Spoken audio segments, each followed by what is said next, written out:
Number three for today, Christopher and Patty and.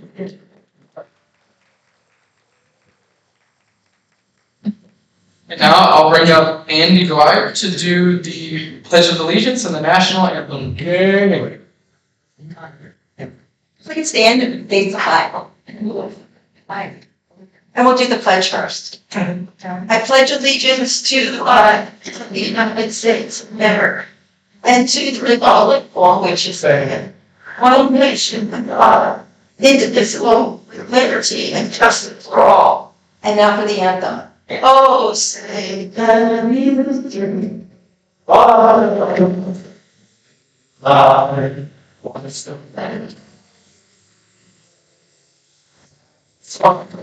Sliders steam with fireflies and bright star. Never know the spot. Walk. So down. Please leave me.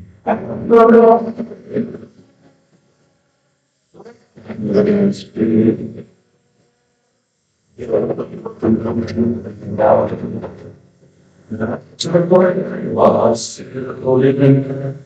Oh, shit, I wasn't that's all I said.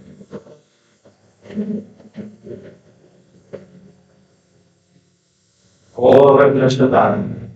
And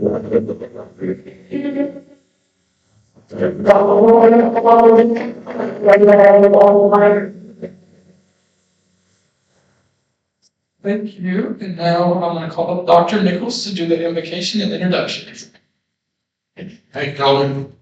You know, I was thinking about praying this morning, and we come here together, and we've got a great four-way test, and many of us love the Lord, and we know we're living in kind of troublesome times with our political situation. And so I'm not even sure what to pray for sometimes. Do y'all feel that way? Is there a like who's running for president and whether which one be the best and so forth? So this morning as we pray, that's on my mind. And it's really to be the people. It's not them that's running so much because we select these people. And we have been selecting them so we can go to the Lord in prayer now. God, we ask you for your mercy and your grace upon our wonderful country. We thank you for where we live. We thank you for people who struggle to follow you and do what's right. And Lord, we know that we're all guilty in some way. So we ask for your forgiveness as people. But we ask for your mercy and your direction of how to involve ourselves with being great citizens of our country. We pray for that now. In Jesus' name, amen. Amen. Y'all may sit down. Thanks for letting me pray that long prayer. Thank you.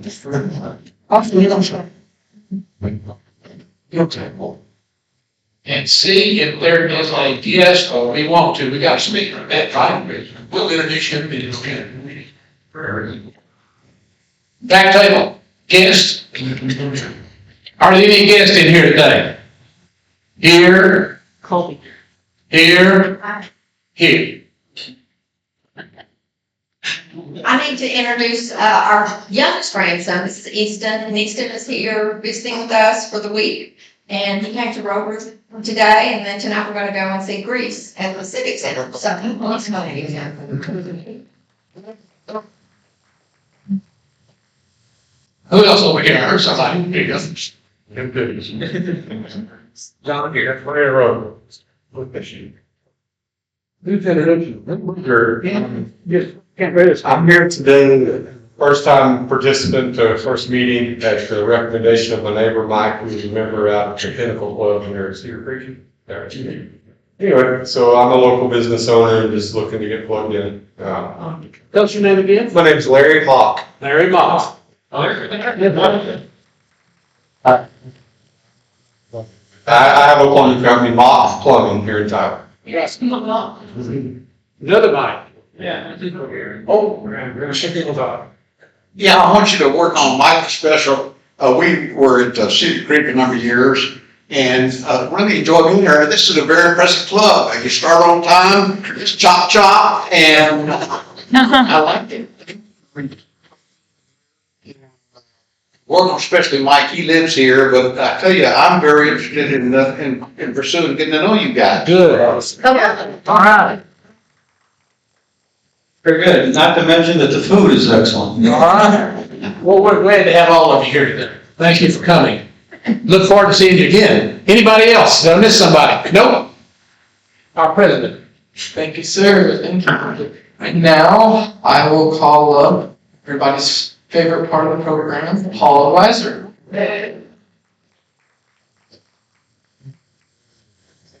Should have taken that last bite. Colby. Today, August the 1st, 1961, in what was intended as a temporary use of land until conditions favored the development of an industrial park, Fort Worth real estate developer Angus Wynn opened Six Flags Over Texas on 212 acres of land in Arlington, adjacent to what was then called the Dallas-Fort Worth Turnpike, on the strength of an all-inclusive admission price of $2.75. Wynn recouped his $3.5 million investment in just 18 months, and he began to rethink his industrial park idea.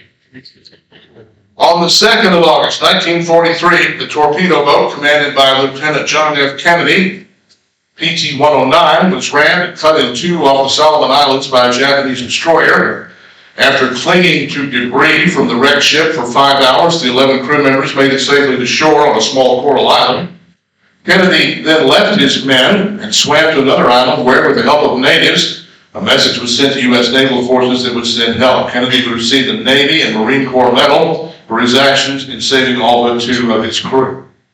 On the 3rd of August, 1492, with... Okay. Oh, I remember. With the next explorer Christopher Columbus set sail from the Spanish port of Palos on a 3-ship expedition. Who knows the ships? A 3-ship expedition to discover the western sea route to China.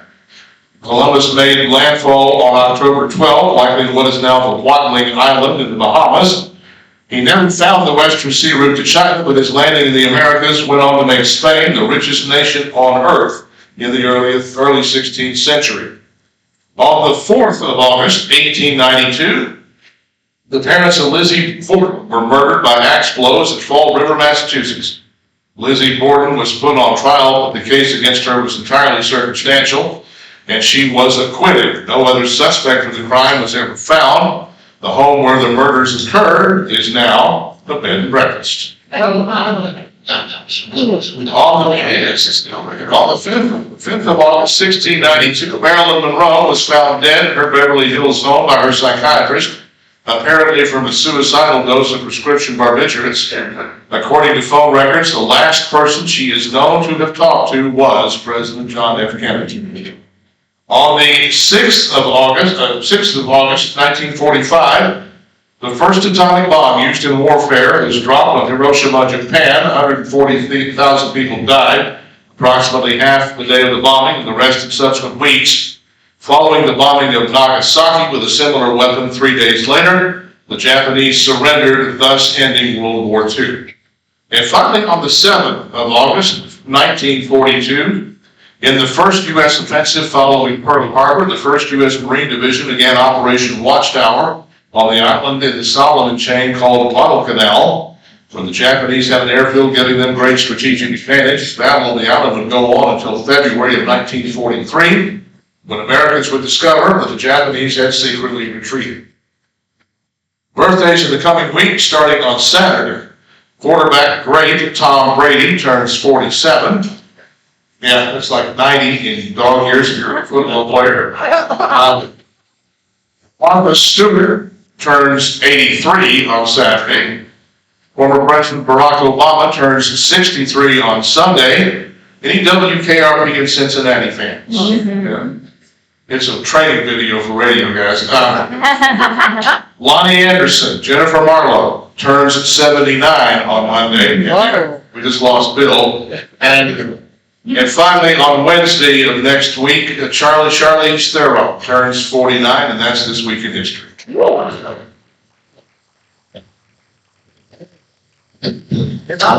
not told earlier this week, Paul substituted for Jim Phelan, which is a national program on Fox Nation, did a phenomenal job.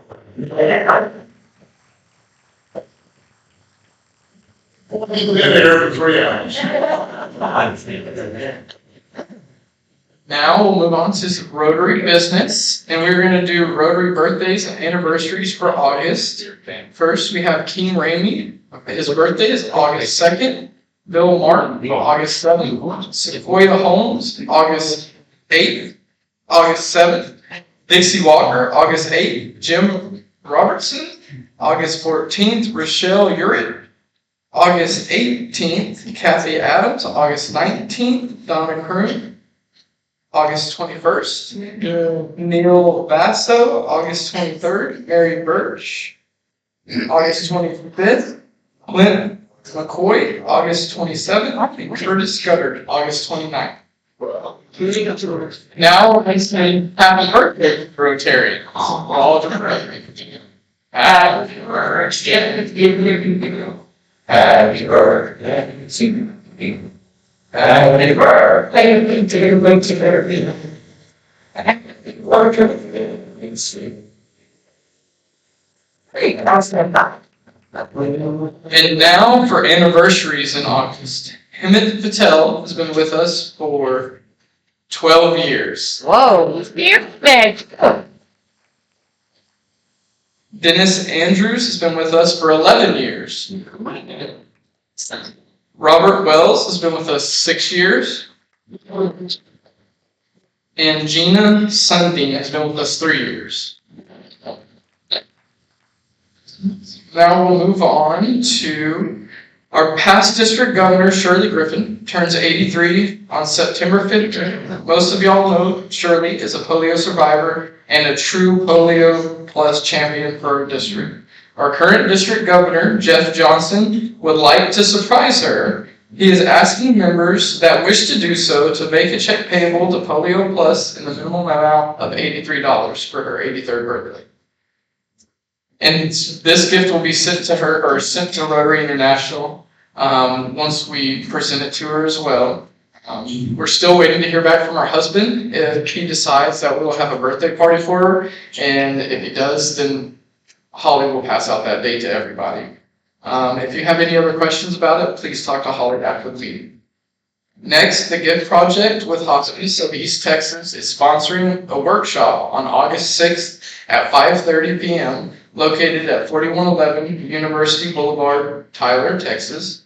Please RSVP via the Sign Up Genius link that was emailed to all members. If you did not receive the email, please reach out and we can definitely get that to y'all. She's looking for a minimum of 10 people that are required to be there. Sign up by tonight. So tonight is the last night to sign up. Right, and we've got 11 signed up right now, so. So it's definitely going to happen. We have 11 members signed up, so the event is going to make, but if you're interested in going, please get with Holly and get signed up online. Next, don't forget to bring your grocery sacks for the East Texas Food Bank. They're always very appreciative of the grocery sacks in the pantry. It helps them, take the food in and out and helps get the community rocking and rolling. Need your June and July volunteer hours. Please email those to Holly. Doesn't matter where you volunteer as long as you're volunteering. So any hours you have, please get those to her. It always helps the club with the citation and everything else. Program for August 8th is Rebecca Jones with Breckenridge Village of Tyler. And now I'll bring up Bill Kroon to introduce our speaker for the week.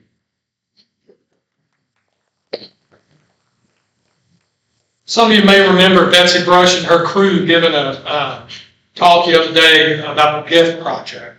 What we're having this coming Tuesday is a workshop and a continuation of that presentation we had. Also, there's going to be a meal involved, and it is free. So I encourage everybody to show up for that. Okay. Good afternoon, members of the Rotary Club of Tyler. Today we welcome as our featured speaker, Chief Jimmy Toler of the Tyler Police Department. Chief Toler began his career with the Tyler Police Department in December 1993. Chief Toler has worked in patrol, youth crimes, and crimes against children, as well as a district investigator. In 2001, Chief Toler was promoted to sergeant, later on lieutenant, and then assistant chief of police in 2013. As a supervisor, he completed assignments in patrol, investigations, the integrity unit, and administration with the Lean Six Sigma program, which focused on making improvements to different areas of the department. He performed analysis as assistant chief and was the liaison for the construction of the South Substation, officially known as the Faulkner Park Police Station. I didn't know that. We always call it South Substation. With the approval of the city council, Chief Toler was named police chief in 2016. He commands a department of 250 employees, including 202 sworn employees, and oversees a budget of $36 million. He also oversees animal control and code enforcement. Chief Toler received his associate's degree from Kilgore College and a bachelor's degree in political science from UT Toler. He's a graduate from the Law Enforcement Management Institute of Texas / Leadership Command College, and also the FBI National Academy. He's also a graduate of Leadership Toler, Class 28. Please welcome Chief Jim Toler.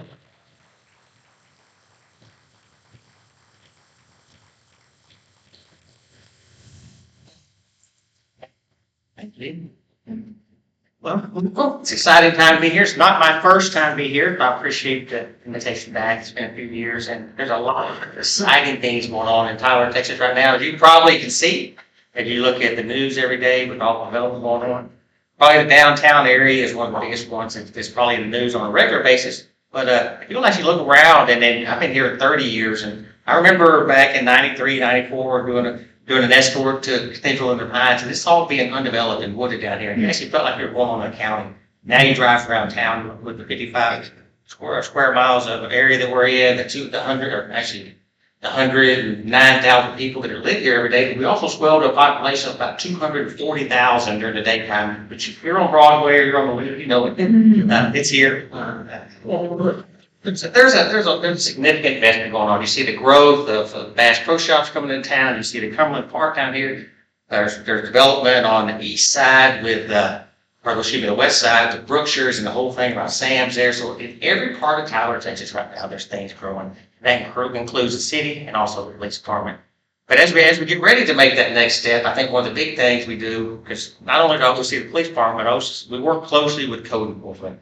And over the years, they've had a different stance. And in the last 3 or 4 years, we've taken a new approach. There's been a lot of substandard structures, a lot of things that invite crime, that invite blight in the areas. And we'll talk about some of those as we go forward, because we got individuals that do homeless outreaches. We try to figure out ways to get people off the street, back to family, back to resources, as we try to help them through that situation.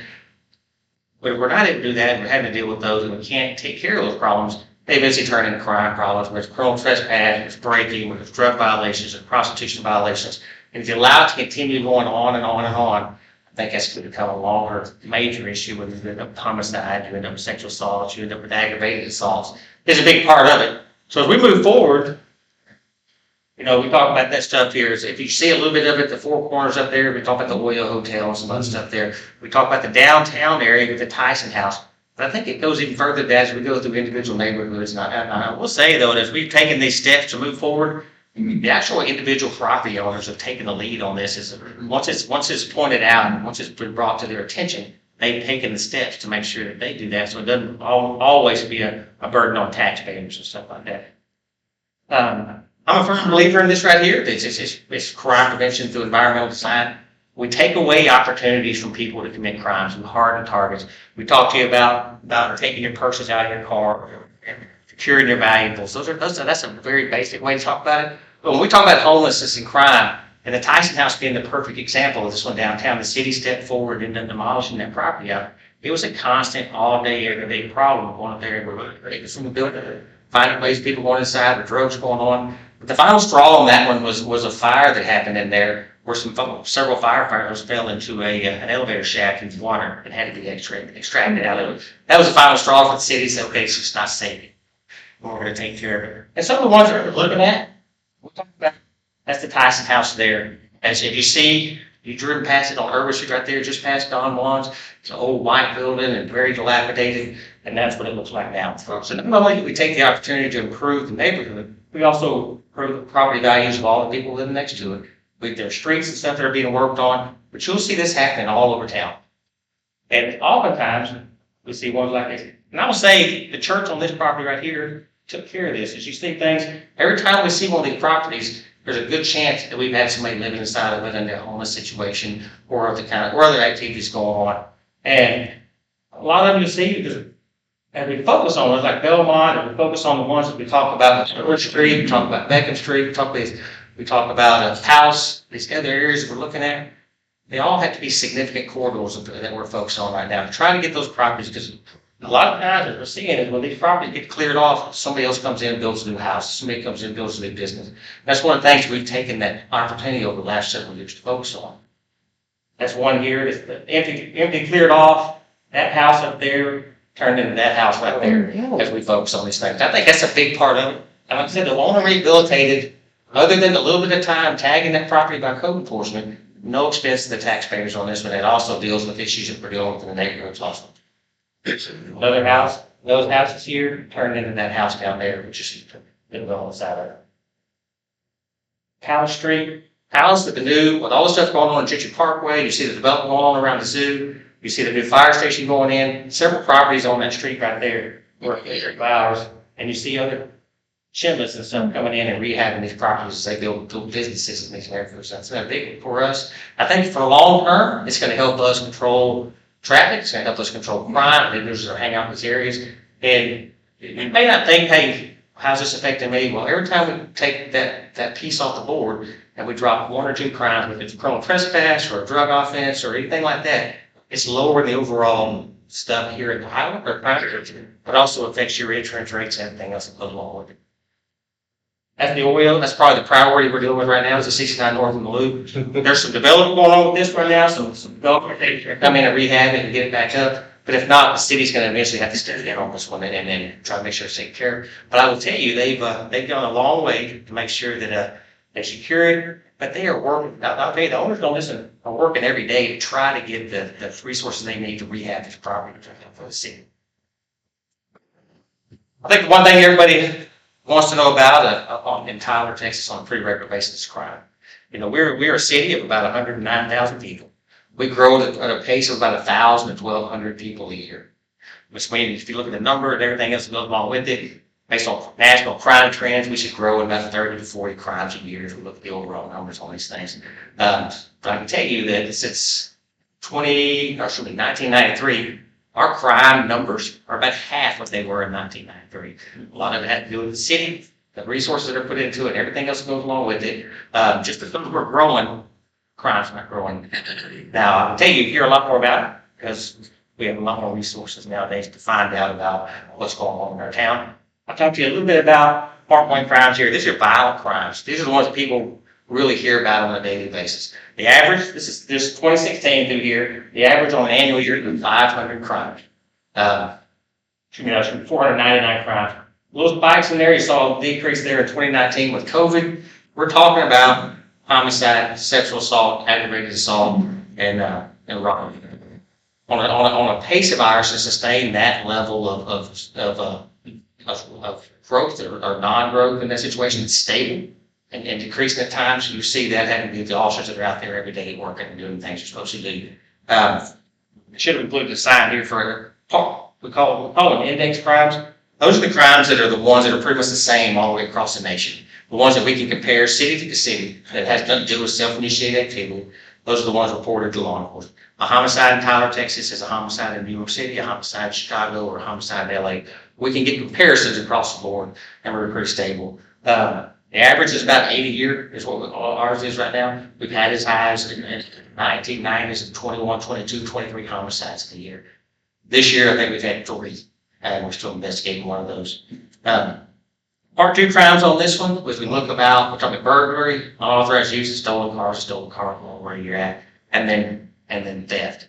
We're seeing significant decreases in those. I can tell you that overall, We saw an 11% decrease in violent crime last year, and we saw a 6% decrease in part one property crimes, which is good for us. We're excited to see those numbers go down. Anytime we don't see growth, it's a good year for the city of Tyler. I think it helps build our reputation as a safe, sound, good city to work with. These are part two crime. These are largely driven by officer-initiated activities.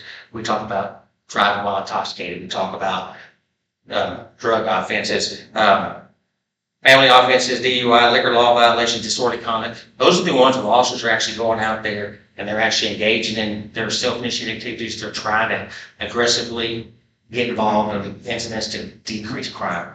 We saw a decrease last year by 3%, 3.5%. Overall crime last year in Tyler, Texas went down 4.5% year over year. So we're excited to hear those things. I tell you, we're in the same battle with everyone else. To get the officers on the street, to be able to go out there and do the things that they do, is required that we hire, recruit. We're the same issues everybody else. Right now, we're looking forward to hiring about 9 people off this next list. Out of 202 sworn officers, we're about 191 right now. We've got the 0 vacancies, but that's a recruiting issue and a national issue. We're actually better than most. That's about 40%. I think I read reports all the time. Some departments being down 20%, which is catastrophic. I can tell you the city of Tyler with Don Warren and then Martin House before him, with the city leaders we have right now, they've been very friendly with law enforcement, whether it's police and fire, to make sure that we have the fire stations we need, they're placing the resources we need to place in them, and we get ready to take those shifts to provide service for you. It's been a big focus for them as we continue. Looking forward to adding officers again this year. City budgets are very tight, and we deal with those based on guidelines that are put in place by the legislature. But I think another one as we get ready to go is if we want to become this leader, and TJC and us and Longview and Kilgore College, this regional leader in law enforcement training. We know that the Uvalde and everything else that happened last year, that the state of Texas came in and put mandates on training for certain types of classes. But I think the big one there, we're going to have the resources to do it. We're going to have the trainers. We're going to have the people that are qualified to teach those classes. But not only because when we teach those classes and we're responding to calls for service, but oftentimes other agencies show up as I don't just need to train the Tyler police officers. It's the 202 officers that we have with us that show up at these events and take care of the things that they're doing. We got to make sure that everybody else that shows up with this is trained in pretty close, similar category. Active shooter training is the same across the nation. That responses to dealing with mental health is the same across the nation. So we're focusing on that here in Tyler, Texas. We know TJC has an academy. We have an academy. Longview has an academy. We try to encourage more and more people to come into law enforcement, but also that the level of training they get is better than anywhere else. We teach some sniper classes through Texas Tactical Police Officer Association. We teach SWAT schools, all these critical incident calls like that. We have people coming from all over the nation and come to Tyler to attend their classes because of Mike Saxon and the team that's teaching those. It's been a big one for us. It's a good recruiting tool for us because I think these other cities that don't have the resources we have often see the city of Tyler and they think they're drawn to it, which has been a big one. I can tell you that currently working on a project right now. Reference the old National Guard Armory. It's on the east side of town, north of Urban Street right there. It's not a lot of police presence right there. You get the Faulkner Station down here, which puts in a lot of cops on Broadway, Grande, and Holly Tree. They're probably cutting through here all the time. You might see them on a pretty regular basis. You got the Ferguson Station. We got the range out there. There's a lot of cops out there on 69 North Loop. You see patrol cars all the time. You see bodies. There's not a presence in the east side of town. So what we're looking for right now, the old property there, Commerce is about 10,600 square feet, 6,000 foot training area in the middle of it, 4,000 square foot footprint for the training classrooms. As we get ready to take the next step to convert that to another facility that's going to be on the east side of town. Our goal here ultimately is this is phase one to create all of our training stuff that happens there. We'll move resources from training, hiring, recruiting. We'll put those training academy out there, includes the gym and everything else that goes along with it. We put that regional footprint into Tyler, Texas. So anytime DPS comes into class or Longview comes to class or anybody else that's in this region comes to a training class that their patrol cars are parked there, they're driving through all the time, it creates this presence. We're able to get that presence there for citizens in the area, but also as we're downtown, we're in Faulkner, we're at the range. You see this constantly, these cars going all over the place. We got an added benefit of the security that goes along with it. It's an underdeveloped property. It's going to allow us to take that next step and drastically reduce costs of new construction. I think it's going to be a good step for us. State of Texas came in after you voucher mandated that every police officer go to active shooter training for 16 hours every 2 years. So one of those things that this bill will be useful is that right there. And as those mandates come on board, with, looks like the big one this time is going to be mandated mental health training beyond what we've done in the past to try to deal with the crisis intervention of homelessness and drug addiction and other stuff like that. But I can tell you, as we move forward, those are big ones for us. They're probably the most difficult problems we deal with. It's easy. We get used to it. Been doing this for 30 years. I get a theft report. I get a assault report or something like that. I know how to respond to those. I know that I can go through and I know how the investigation goes. I got to prove these elements up. I got to get these statements. I get a warrant and I move on with the case. It's the social issues that make it so hard for us. I see some nonprofits in here and some other things that are going on. Dealing with homelessness, dealing with drug addiction, and dealing with those things like that are the ones that are so difficult for law enforcement officers to take care of every day because no situation's the same. No individuals going through mental health are going through different areas, and you got to be able to deal with those. You go to jail, you take them to the hospital, you get them some kind of assistance on the other side. Same thing with drug addiction or just family crisis that we're going through. So those are the hardest ones, the social one. I think wasn't really intended to be a law enforcement role, but I think we've taken the forefront on that because it's just. Historically, police and fire are the largest city services offered. We're at 250 at the whole department. Fire department's about 190. So out of the 800 employees in the city of Tyler, we're looking at 450 of them right there being police and fire. And I think that as they deal with the medical side of it, we deal with social systems and finding ways to deal with those have been important for us to move forward. That's where we'll be going in the future. We're looking at right now, we have a homeless outreach officer. We're actually developing, we're in the early stages of development of crisis intervention. Homeless outreach officers will double up and have 2 of those probably by January. We're looking at some resources for the downtown area, which is a grant that we applied for, on top of some other reinvestments going on to add 2 officers into that sole area, the downtown business district area. And then we'll look for those other 2 community response officers up there for that crisis intervention. And because of the way the city developed, probably 75% of the homelessness issues we deal with are in that downtown area. With the Salvation Army, with the churches that are downtown, the resources that are downtown. So what can we do to put additional resources down there to deal with it? Just like we expanded out for the part-time at the lake, when the boat patrols out there on the weekends, if we can do those, we'll figure out a way to deal with these situations and get that additional extensive training for officers to deal with crisis intervention. And like in little ways that, as problems come up, you all, one of those questions up here, you all have issues y'all want to address. I know that we have speeders and we have traffic issues, and I can tell you the city's working on those too. Cameron Williams, who's focusing on the traffic congestion right now, is doing a miraculous job of reorganizing the lights, the timing, and everything else going on. And it's a science to it. I never would have thought how much work went into how to develop this light at this speed. You guys remember Warren? I think he figured out if you go 42 miles an hour, you can almost go all the way up.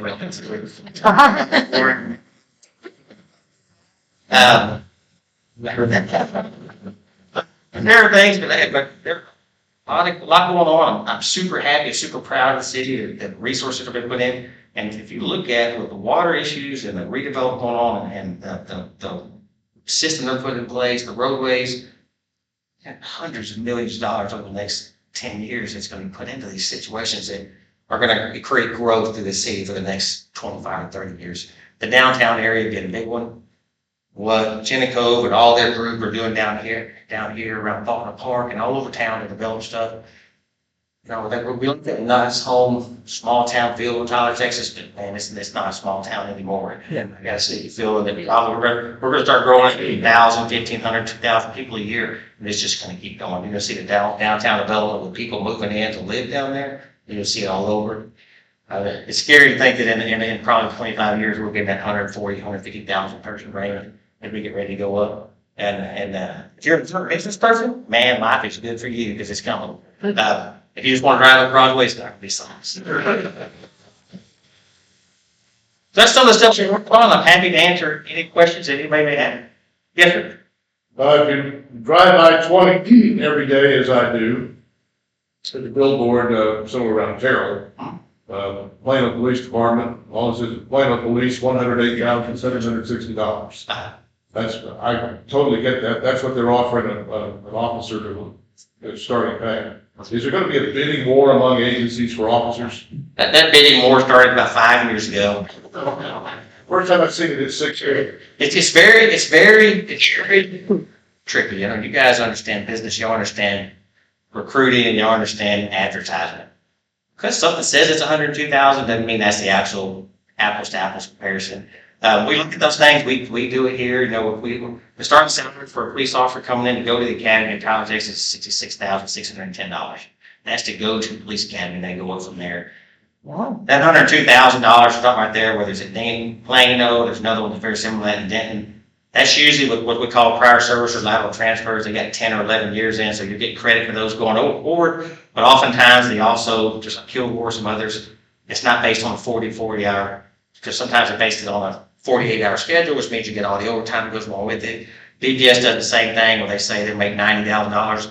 That includes 520 hours of automatic overtime that goes on top of it. So it's really not a baseline comparison. But they are very good, and I can tell you that the salaries for police officers are growing at a pace right now that I wouldn't have ever imagined. Well, so then how is the recruiting picture, given the fact that there's, there's a lot of people being a police officer, not the best career move politically in a lot of places. How's it going? You know, going through 2018, 2019, we saw back in 2008, it's actually picking up right now. The young men and women, and I can tell you especially, I've seen more females entering law enforcement in the last 4 or 5 years than we've seen in a while. Large, young Hispanics that are joining the population. I wish I could say that we had a big surge of recruiting in the African American community, but we were outreaching, but it is not a celebrated career in the young minority community. And we still going to continue making those outreaches. But the big part of it right now is just finding good young men and women. We don't have any age limits on. I say young women. At my age, that's anything under 55 right now. So we'll take it. What's the minimum requirement? They used to have, couldn't be more than you couldn't cross your 45th birthday, but the legislature changed that last time. You could be 50 plus coming into law enforcement nowadays. It's just a background check after that. I was 21 years old, 30 hours of college, and be able to do physical fitness, but also pass the background check. Thank you. Yes, ma'am. So you're looking at it from the top down, and I just wanted to let you know from the bottom up, I work with people under Gentry Bridge. I painted those columns and stuff. You've got an officer that came by every morning at daybreak just to check on me, and it was Officer Green, and his attitude about the people he serves was incredible. And I found that true throughout your police department, so kudos to him. He was doing. We lost Johnny about 5 months ago, or 6 months ago when he retired on us. So we had to post that 34, 35-year mark. We got a new one that's in there right now named Shane Jasper. Go ahead and met Shane. Same time cards. See, now, he isn't driving by when I'm down there, though, so not used to it. No, there's not. They're working on no. Whether we're dealing with there at Old Oklahoma in front right there, Old Henderson, we're getting individuals in there at encampments. There's other bridges with encampments. As we got to deal with those, and he's doing the best he can to try to reach out to the. Yes, sir. Not to get political again, but do we have a illegal immigration problem here in Tyler? We don't. No, our I'm talking about the immigration. I'm talking about we don't. It's not something we deal with as a police department. We are solely restricted to the CCP and the Penal Code of Texas. That's not really a penal code violation for us. We police the entire population regardless of status inside the community. So if somebody is not in the states legally files a report, us we'll take a report from them to be able to deal with it best we can on that side of it. If somebody's arrested that is in that situation, then once they get to the jail over there, then that status comes up to play in reference to immigration and involved. But I would assume that in the state of Texas, there's like everywhere else, that there's a significant population of undocumented individuals. But it's not something we deal with on a daily basis in law enforcement. Issue. Paul, in 1977, when I got over to Dallas, I had an officer tell me, there's no way to be a Dallas police officer today. And for 8 hours, I had to ride, and he was busted out of homicide. He used to wear a suit, and it just wore me out. And the next day I asked my trainer, he said, "Oh, Bill, don't worry." I said, "We got had a lot of disgruntled officers in the park." Ended up staying 31 and a half years. So it was. You said you've got a high level of early retirements among the police forces. You got a good, it's down, I think, last time I heard 700 officers, so. Yes. Where's the problem? Yeah, the 202 we're at right now, we're trying to hire that 9. We hire 12 to 15 officers a year, because that's our natural attrition rate. We kind of anticipate those, we plan for it, but we used to have 2 tests a year. And we say we give it in April, and we give it later in November. And if we exhaust the test now, and it's in June, then we've already started anticipating that, and we're getting the test in July. We don't stop. I think that's the biggest portion. We don't take that time off in the middle, if we lose 3 or 4 more. It's gonna be a constant recruiting battle that we're gonna stay on top of. We've added an additional training officer. We can pull people in to do backgrounds. We try to keep that process going. We'll drop down to that 8, 9 mark, that 9 mark right now. We're giving a test that's already scheduled as we get through that next one to go to we train back and forth with academies around to try to hire 6, 7, 8 more for that next academy to get as close as we can to 0. We'll never get to a natural 0 just because every time you go to a 22-week academy, you see your whole process up, someone retires in that period. So if you may get 0, it's usually for like 2 or 3 weeks.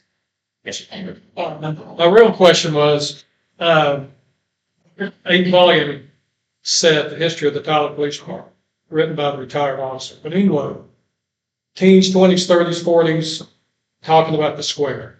When the beautiful Dallas, 1910 courthouse was there, all the businesses were down there. They had walking beat off. They had 3-wheel Cervicar Harley Davidsons writing parking tickets. Okay, the new courthouse is going up. People are moving downtown. I guess in 5 or 10 years, we won't recognize downtown Tower. Yes, sir. What are they gonna do about the parking situation? I guess they're still gonna have meters and things like that. Any long-term plans for that? Well, we have the parking garage there, the new parking garage going in now, it's almost finished, from the county over there. I think with the housing side of it, with the residences going in, there'll be some parking that goes along with that. But parking's gonna be an issue for a long time, especially with the numbers going in. There's a plan right now to take all those streets 2 ways, as you look at the downtown development, the circles in the middle, try to keep traffic slow and moving to get people to encourage them to stay downtown. I think that's gonna be it, because you talk about parking 400 or 500 cars in the new county parking garage. There's probably 250, 300 in the other one. It's probably gonna be the best that we can get until somebody else comes in and does something along the private development or something like that. But a lot of the residential is gonna have to be done. Like the Wilcox development, it's got some parking that goes along with it. Whenever the Carlton gets redeveloped and up and that was done, it's got a parking garage that goes with it also. It's currently closed down because the whole building's closed down. Rachel? Chief, first and foremost, I just want to thank you and your job for city protection. I want to talk about open and running well. Being from Houston, came here 6 years ago. So the cameras, they're on the lights. Well, is there anything being implemented as far as making those to work? For one, it would make the city money to start ticketing people that run these lights. I set up the light yesterday, it's completed a good 10 seconds, literally, and somebody still pulled through the light. All I'm asking is, what has been discussed, or anything been discussed about using those to start ticketing people and to deter people, basically? Back in the early 90s, whenever, I don't know if anybody remembers, Ken Finley was here a long time ago, was a city chief for a long time. Looked into all those, and the city made a decision not to go down that road. State legislature, time before last, came back and put them out of business altogether. They're not using the state of Texas anymore. That's it, it's illegal to implement them right now. Those cameras you see on there are sensors only to determine if somebody's at the light, to sort of change the lights. That's all they do. We would use some cameras around town through high crime areas that are license plate readers as we try to identify people, especially around the Walmarts and stuff like that, where a lot of deaths occur. But yeah, there's really not much there. Though we for a city our size, we have a large traffic unit. It's probably 12, can be up to 14, 15 people. But We make about 36,000 traffic stops a year with those guys.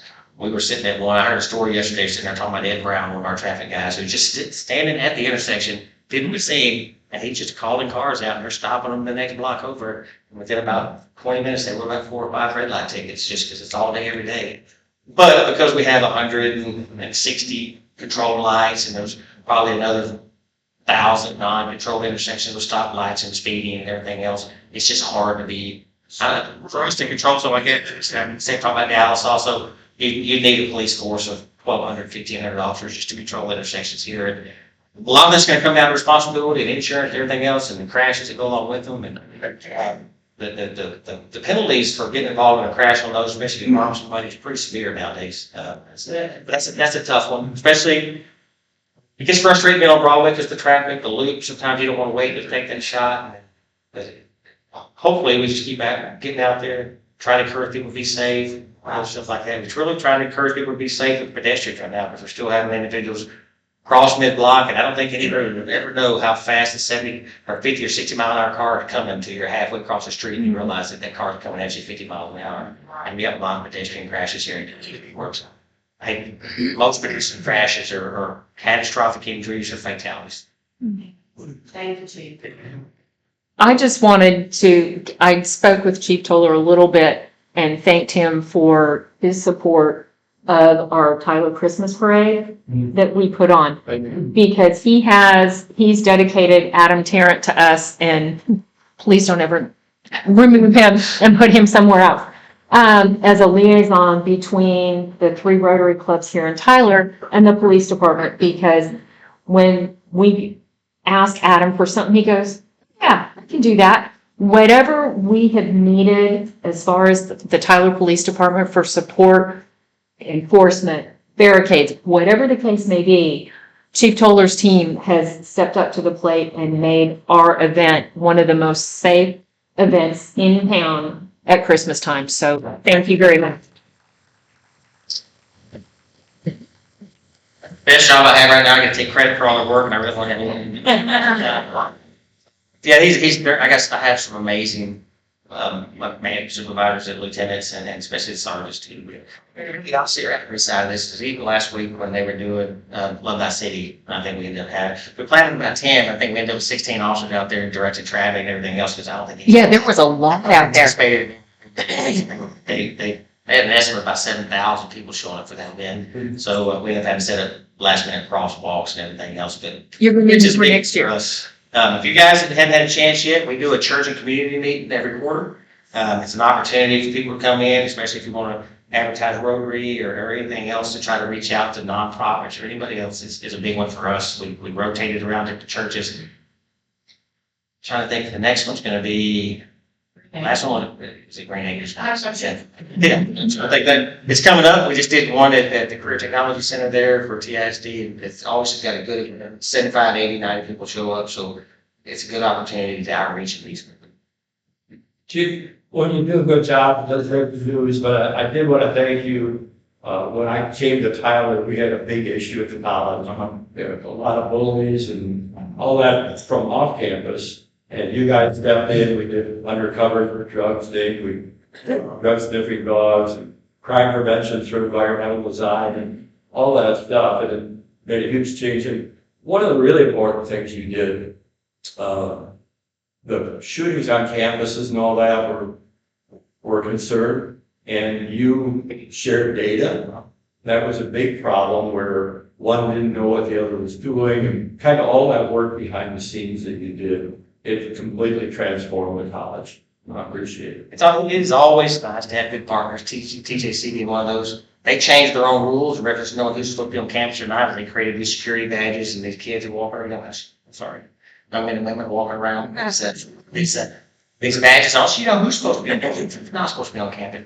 You know, and the administration of TJC and even at UT are really good when they realize that somebody's going to be a constant problem. Not really here to learn, or not really here to do that. They're just here to party and cause problems. Because they kick them out. They don't tolerate that change in the environment of those campuses. And I can tell you, anytime there's a problem at one of the colleges or a TSD, I don't know where they all come from, but within about 4 minutes, there's like 9,000 cops on those campuses. They're coming from Troop and White House, they're coming from Lynn. very fortunate there. Any more questions? Yes, sir. Just go ahead. Scott, So, not a budget question, is it? not that there's, yeah. Police officers have a extreme, your folks, you and your folks see stuff that many of us just can't even imagine. How do you deal with the mental health aspect, regulars of the role, and what services or how do you handle it? You know, we've been fortunate through the years, but they see a lot, and we talk to people when they come in. You're going to see a lot of death, not always criminal death. People pass away at home. You see young men and women or their kids pass away. You'll see this in the medical side of it also.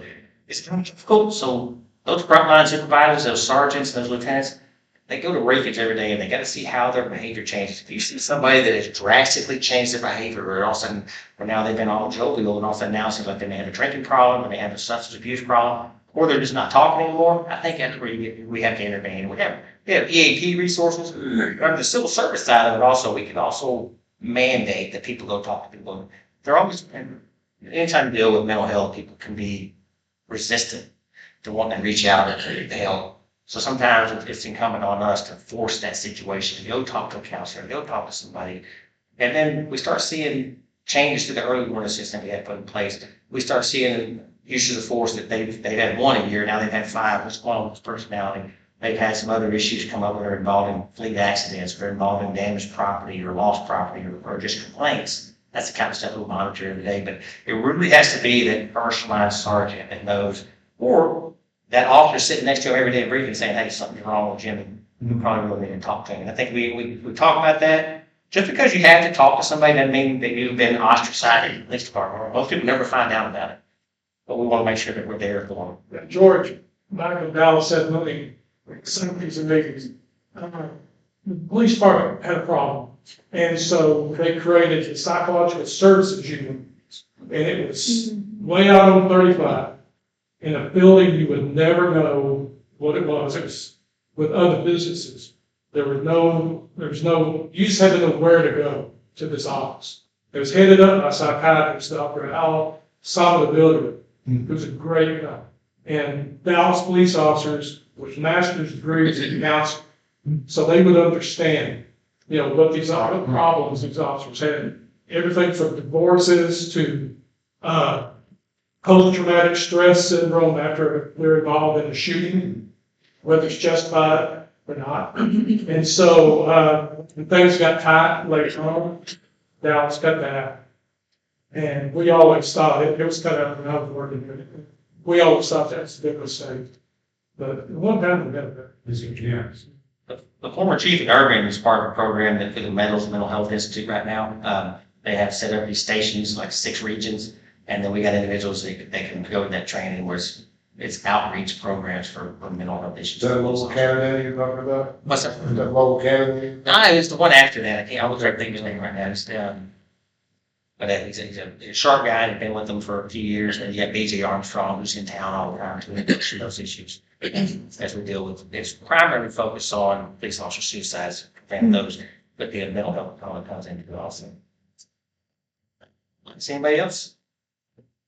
Well, I appreciate the invitation.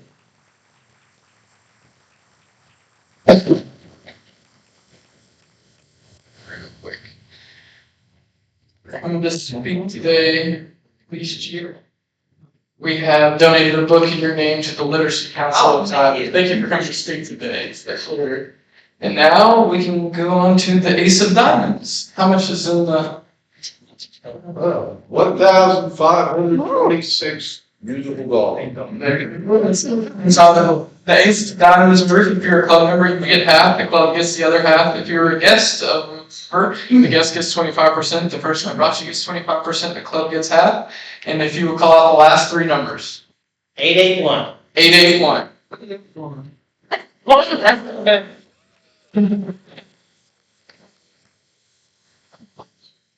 23 cards. 23 cards left. She has to pull the Ace of Diamonds. So, what do we have to do?